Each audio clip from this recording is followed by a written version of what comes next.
Hello friends, this is Akanksha Singh. Welcome you on YouTube channel Way to JRF. आज हम लोग discuss करेंगे practice set number 8। इसके पहले टोटल 7 प्रैक्टिस सेट हम लोग सॉल्व कर चुके हैं, जिसकी सारी क्लासेस आपको चैनल पे मिल जाएंगी। और ये प्रैक्टिस सेट करने के पहले हम लोग प्रीवियस ईयर का क्वेश्चन पेपर सॉल्व कर रहे थे, जो कि था जून 2013 का। तो लास्ट क्लास तक हम लोगों ने जून 2013 का जो प्रीवियस ईयर का क्वेश्चन पेपर था, उसमें 75 क्वेश्चंस थे, हम लोगों ने उसको सॉल्व किया था। और क्वेश्चन सॉल्व करने से पहले हम लोग प्रैक्टिस सेट सॉल्व कर रहे थे, तब हम लोगों ने 7 प्रैक्टिस सेट सॉल्व किए थे। उसके बाद हम लोगों ने ये जून का प्रीवियस ईयर का क्वेश्चन पेपर सॉल्व किया। आज हम लोग सॉल्व कर रहे हैं प्रैक्टिस सेट नंबर 8। इसके बाद जल्दी ही हम लोग इसके आगे का क्वेश्चन पेपर लेके आएंगे। ये जून का था 2013 का, तो 2013 में जून के बाद सितंबर में क्वेश्चन पेपर हुआ था, तो हम लोग सितंबर का पेपर जल्दी ही सॉल्व करेंगे। तो ये हमारा प्रैक्टिस सेट नंबर 8 है। और अगर अभी तक आपने चैनल सब्सक्राइब नहीं किया है तो चैनल को सब्सक्राइब जरूर कर दें। और अगर आप आज पहली बार चैनल पे हैं या क्लास देख रहे हैं, तो चैनल को सब्सक्राइब करके जाएं और अपने फ्रेंड्स के साथ जहाँ भी पॉसिबल है अपने फ्रेंड्स के साथ क्लास को शेयर करिए। और क्लास अगर आपको अच्छी लगती है तो लाइक और कमेंट करके जरूर बताएं। तो हमारा पहला क्वेश्चन है, हम लोग स्टार्ट करते हैं। Haemoglobin level below which a pregnant women is considered anaemic. Means कितना हीमोग्लोबिन लेवल कितना होना चाहिए, एक नॉर्मल रेंज, उससे अगर कम है तो कितना कितना लेवल से कम होने पर हम बोल सकते हैं कि जो प्रेग्नेंट वुमेन है वो एनीमिक होगी। तो हीमोग्लोबिन क्या है? ये एक मिक्स प्रोटीन है, या हम बोल सकते हैं कॉम्प्लेक्स प्रोटीन है। कॉम्प्लेक्स प्रोटीन है। क्यों? ये दो टर्म से मिलके बनी है, एक तो हीम, दूसरा ग्लोबिन। तो हीम क्या है? ये आयरन है। और ग्लोबिन क्या है? ये बाइंडिंग प्रोटीन है। इसको हम बोल सकते हैं बाइंडिंग प्रोटीन। इनका काम क्या होता है? ये ग्लोबिन जो है आयरन को बाइंड करके, ये बाइंडिंग प्रोटीन है, ये अपने साथ ऑक्सीजन लेते हैं और इसको लंग्स से लेते हैं, उसके बाद पूरी बॉडी में ट्रांसफर करते हैं। और जो बॉडी में कार्बन डाइऑक्साइड थी, उसको बॉडी से लेते हैं, वापस लंग्स तक छोड़ते हैं। मेनली इनका क्या काम है? ऑक्सीजन को पूरी बॉडी में ट्रांसफर करना और पूरी बॉडी से CO2 कलेक्ट करके वापस लंग्स में लाना, जहां से ये ऑक्सीजन के साथ एक्सचेंज हो सके। तो कितना लेवल होना चाहिए? 11 ग्राम पर DL of blood. 11 haemoglobin level जो है 11 होना चाहिए। अगर इससे कम होगा तो हम लोग बोलेंगे कि जो प्रेग्नेंट वुमेन है वो एनीमिक है। नेक्स्ट क्वेश्चन क्या आता है? Question number 2, the degree of unsaturation of fat is estimated by which method. Degree of unsaturation in fat, हम इसको कैसे मेजर करेंगे? इसको हम लोग मेजर करते हैं आयोडीन वैल्यू से। तो इसके बाद हमारे पास और दो टर्म्स हैं, सैपोनिफिकेशन। ये क्या है? एल्कलाइन हाइड्रोलिसिस ऑफ ईस्टर्स या फिर सॉल्ट। जो सॉल्ट्स हैं उनका हाइड्रोलिसिस करना, उसको हम बोलते हैं सैपोनिफिकेशन। बेनेडिक्ट मेथड क्या है?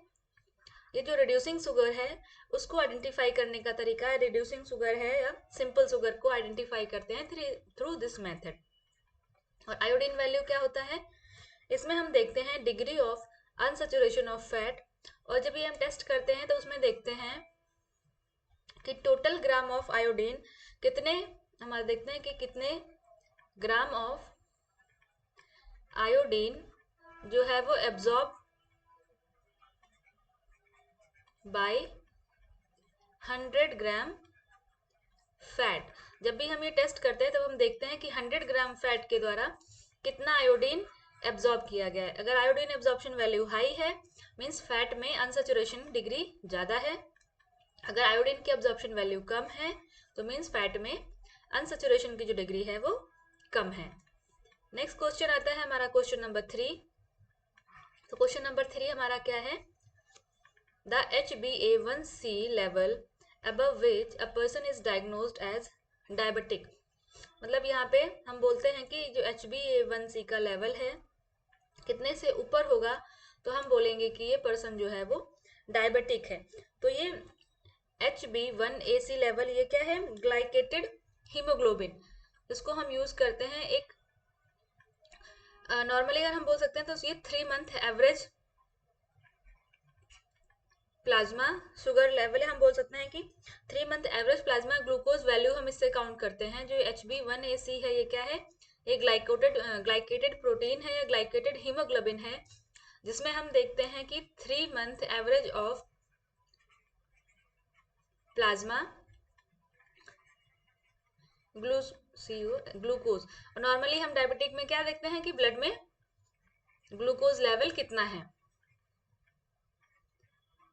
तो यहाँ पे हम इसमें क्या है, HB1ACL में 3 मंथ का एवरेज हम देखते हैं, और अगर ये 6.5 से ज्यादा है दैट मीन्स पर्सन जो है वो डायबिटिक है। अगर आपको दो ऑप्शन दे रखे हैं 6.5 और 7, तो क्या है, तो आप 6.5 के साथ जाएंगे, और 7 दे रखा है तो आप दोनों में से अगर दोनों दे रखे हैं तो आप 6.5 के साथ जाएंगे, और अगर 6.5 आपको नहीं दे रखा है तो आप 7 के साथ जाएंगे। तो हमारा बी ऑप्शन सही है, 6.5%। नेक्स्ट क्वेश्चन आता है हमारा क्वेश्चन नंबर 4। क्या है, method of purchasing in which the specifications of the equipment to be purchased as written out and quotations invited from sellers by advertising in dailies और trades journal is called. यहाँ पे हमने देखना है खरीदारी की वह विधि जिसमें खरीदे जाने वाले उपकरणों की विशेषताओं को लिखा जाता है और दैनिक समाचार पत्रों या व्यापार पत्रिकाओं में विज्ञापन देकर विक्रेताओं से कोटेशन आमंत्रित किया जाता है। तो इसमें क्या है, जैसे कोई ऑर्गेनाइजेशन है या कोई फर्म है, उसको कोई इक्विपमेंट चाहिए, तो वो अपने इक्विपमेंट्स के, उनकी जितनी भी इक्विपमेंट्स, जो भी इक्विपमेंट्स है उसके क्या क्या स्पेसिफिकेशन, क्या क्या फीचर उसमें चाहिए, वो लिस्ट करके उसका एडवर्टीजमेंट करते हैं। जब एडवर्टीजमेंट करते हैं तो यहाँ पे बहुत सारे वेंडर्स अपने अपने कोटेशंस लेके आते हैं उस स्पेसिफिकेशन के अकॉर्डिंग। तो इसको हम लोग कहते हैं फॉर्मल कॉम्पिटिटिव बिड बाइंग। यहाँ पे जो भी ऑर्गेनाइजेशन है या कोई पर्सन है या कोई इंस्टीट्यूट है जिसको जो भी चीज चाहिए या इक्विपमेंट चाहिए, उसके जो भी स्पेसिफिकेशन है उनको वो लिख के एडवर्टाइज कर देते हैं, पब्लिश कर देते हैं। उस पब्लिकेशन को देख के जो भी सेलर्स हैं वो अपना एक एक कोटेशन तैयार करके आते हैं और फॉर्मली उस बिड में पार्टिसिपेट करते हैं। तो उसको हम कहते हैं formal competitive bid buying.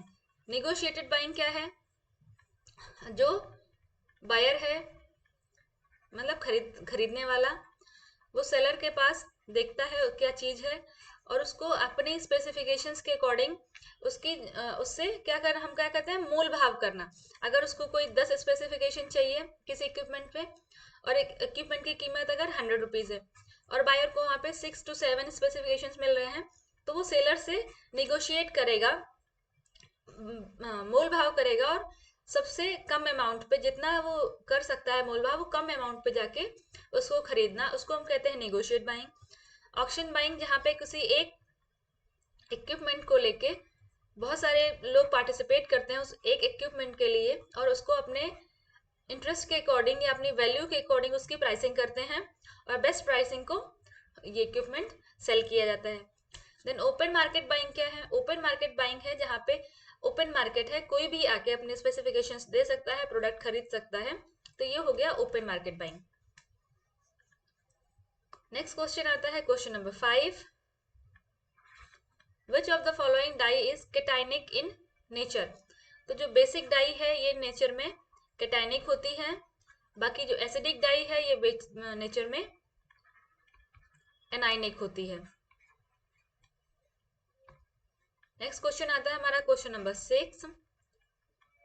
wrinkle resistant fabrics are made environment friendly and cost effectively by the, means ऐसा फैब्रिक बनाया जा रहा है जो कि wrinkle resistance हो, साथ में environment friendly हो और cost effective भी हो। यहाँ पे 3 चीजें हैं, एक तो wrinkle resistant हो, उसमें क्या झुर्रियां या सिलवटें ना पड़े, दूसरा हमारा environment friendly हो और तीसरा उसकी कॉस्ट भी कम हो। तो उसमें हम क्या यूज करेंगे, तो उसमें हम यूज करेंगे cross linking citric acid and xylitol. हम cross linking citric acid and xylitol use करके जो फैब्रिक बनाया जाएगा वो रिंकल रेसिस्टेंट होगा, एनवायरमेंट फ्रेंडली होगा और कॉस्ट इफेक्टिव होगा। तो हमारा जो ऑप्शन नंबर डी है ये सही हो जाएगा। नेक्स्ट आता है question number 7, world consumer rights day is observed on which date. तो ये होता है 15 मार्च को। वर्ल्ड कंज्यूमर राइट्स डे मतलब कंज्यूमर के राइट्स क्या क्या है वो उनको पता होना चाहिए। जैसे अगर वो कहीं सामान लेने जा रहे हैं तो उनको पूरा रिसिप्ट चाहिए, और जो भी उन्होंने सामान लिया है उसकी लेबलिंग क्या है, उस पर manufacturing date, expiry date with proper क्या क्या उसमें इंग्रेडिएंट्स यूज हुए हैं, ये सारा कुछ उनके उस पर इंफॉर्मेशन होनी चाहिए। मिस ब्रांडिंग नहीं होनी चाहिए, मिस लेबलिंग नहीं होनी चाहिए। ये सारे राइट्स हैं कंज्यूमर के। वो कहीं भी मार्केट में जाके कि कोई भी प्रोडक्ट के बारे में इंक्वायर कर सकते हैं।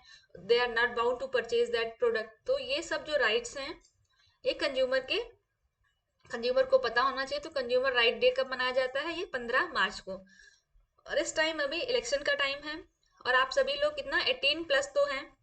तो क्वेश्चन आपके लिए ये है कि नेशनल वोटर्स डे,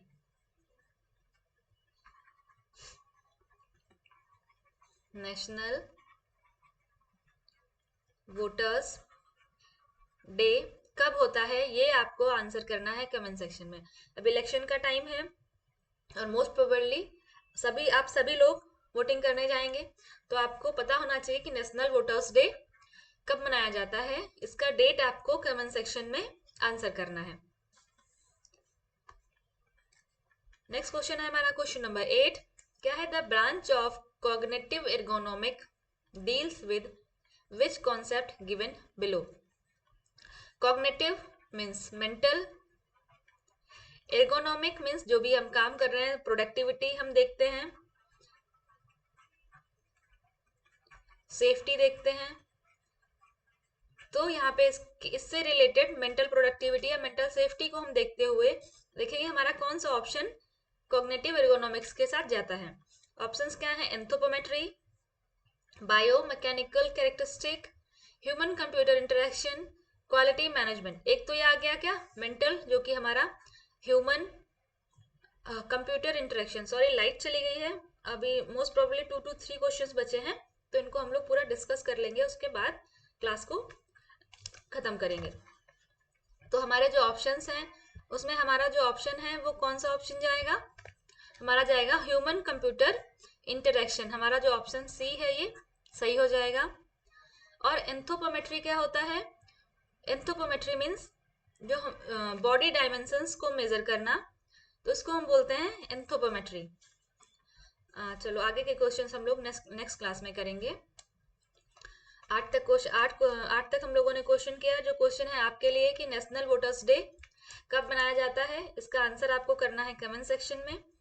मिलते हैं नेक्स्ट क्लास में, तब तक के लिए wish you all the very best, good luck, bye bye. और अगर आप क्लास पहली बार देख रहे हैं तो अपने फ्रेंड्स के साथ जरूर शेयर करें, चैनल को सब्सक्राइब करके जाएं। Thank you.